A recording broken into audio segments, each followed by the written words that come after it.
शाहरुख खान को हुआ डिहाइड्रेशन और उसके बाद लोग लगातार ये जानना चाह रहे हैं डिहाइड्रेशन क्या होता है और सनस्ट्रोक क्या होता है। क्या ये दोनों अलग अलग हैं और इनके सिम्टम्स अलग अलग हैं? कैसे आप समझेंगे कि गर्मियों में आप डिहाइड्रेशन का शिकार हुए हैं? तो आइए हम आपको बताते हैं कि डिहाइड्रेशन क्या होता है और ये सनस्ट्रोक से किस तरीके से अलग है। देखिए, सबसे पहले आप ये जान लीजिए कि सनस्ट्रोक होता है जब आप सीधा बहुत हाई टेम्परेचर में आते हैं और तुरंत आपके शरीर पर उसका असर होता है, तुरंत आपको चक्कर आते हैं या आपको उल्टी उल्टी लगना शुरू हो जाता है और या आपकी मसल्स में तेज दर्द होने लगता है और आपको बेहोशी तक आ सकती है। ये हुआ सनस्ट्रोक, जो आपको नाम से समझ आ रहा होगा कि आप सूर्य के बहुत ज़्यादा तापमान की चपेट में आए हैं और वो गर्मी आपका शरीर झेल नहीं पाया है और कोलैप्स कर रहा है। डिहाइड्रेशन पर हम खासकर बात कर रहे हैं क्योंकि शाहरुख खान को जो हुआ है वो डिहाइड्रेशन है। डिहाइड्रेशन क्या होता है ये जान लीजिए। हिंदी में आप इसे समझिए निर्जलीकरण। यहाँ भी हम नाम से समझ सकते हैं, निर्जलीकरण यानी कि शरीर में जल की कमी होना।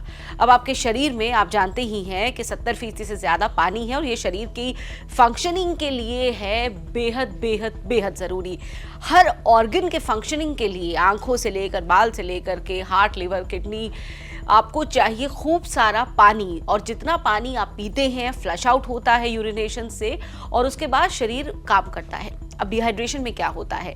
डिहाइड्रेशन में पानी की कमी होने लगती है और ज़्यादातर ये गर्मियों में होता है। हालांकि सर्दियों में भी कई लोग डिहाइड्रेशन का शिकार होते हैं जो पर्याप्त मात्रा में पानी नहीं पीते हैं, क्योंकि शरीर से तय मात्रा में पानी तो निकल ही रहा है और अगर आप पी नहीं रहे हैं पानी तो आप धीरे धीरे डिहाइड्रेशन का शिकार होने लगेंगे।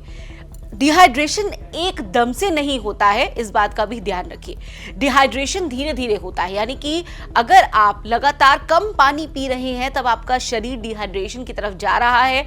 आपको सिम्टम्स नोट करने हैं, स्टेज 1, 2 और 3। स्टेज 1 क्या है? आपका मुंह आपको सूखा सूखा लगेगा, आपको लगेगा कि आपको प्यास क्या ज़्यादा लग रही है, लेकिन आप उसके बाद भी पानी उस मात्रा में नहीं पी रहे हैं। आपको थकान महसूस होगी, आपको हल्की धड़कन अपनी तेज़ होती हुई लगेगी, तो आप संभल जाइए। ये है शुरुआती सिम्टम्स डिहाइड्रेशन के। स्टेज 2 में भी ऑलमोस्ट यही सिम्टम्स है, अ बिट मोर एग्रवेटेड। बच्चों में अगर बात करें तो वजन भी कम होने लगता है। स्टेज 1 में 3% से 5%, तो स्टेज 2 में ये 5 से 10% तक हो जाता है, उनका वजन कम होने लगता है। अब जो स्टेज 3 है, जो सबसे ज़्यादा खतरनाक है, वो जान लीजिए।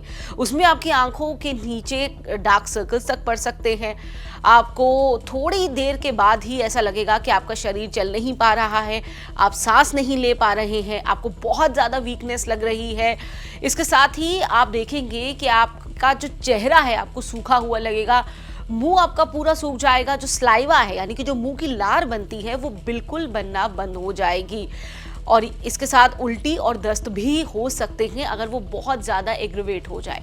तो ये डिहाइड्रेशन के लक्षण हैं, यानी कि आपके शरीर में पानी की बहुत ज़्यादा कमी हो चुकी है। तब आप संभल जाइए। अब आपको करना क्या है? सबसे पहली चीज़ जो आपको इमीडिएट करनी है, बाज़ार में इलेक्ट्रोलाइट्स मौजूद हैं, ORS की फॉर्म्स हैं, कई तरीके के हैं, लेकिन आपको जो ऑथेंटिकेटेड हैं वही लेने हैं और वो ORS लेना शुरू कर दीजिए।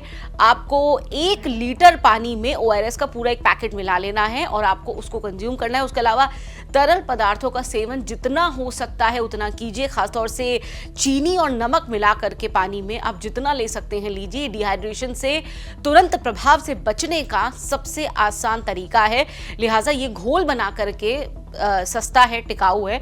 अब हमेशा गर्मियों में अपने पास ले कर के ही रखिए या घर से बाहर निकलने हैं तब भी। अब एक्सपर्ट्स ने यह भी कहा है कि दिन में 10 से 4 बजे के बीच बाहर निकलना, बाहर की मूवमेंट को जितना हो सकता है आप अवॉइड कीजिए। वो क्यों कहा गया है? क्योंकि 10 से 4 बजे जो हीट है सबसे ज़्यादा होती है, बॉडी का पानी वो तेज़ी से सोखती है, आप बीमार हो सकते हैं, आप डिहाइड्रेशन का शिकार हो सकते हैं या फिर आपको सनस्ट्रोक हो सकता है। तो ये कुछ एक बातें हैं जिनका ध्यान रखना बहुत ज़्यादा ज़रूरी है, क्योंकि ये तो अभी गर्मियों की शुरुआत है और प्रचंड गर्मियाँ देखना अभी बाकी है।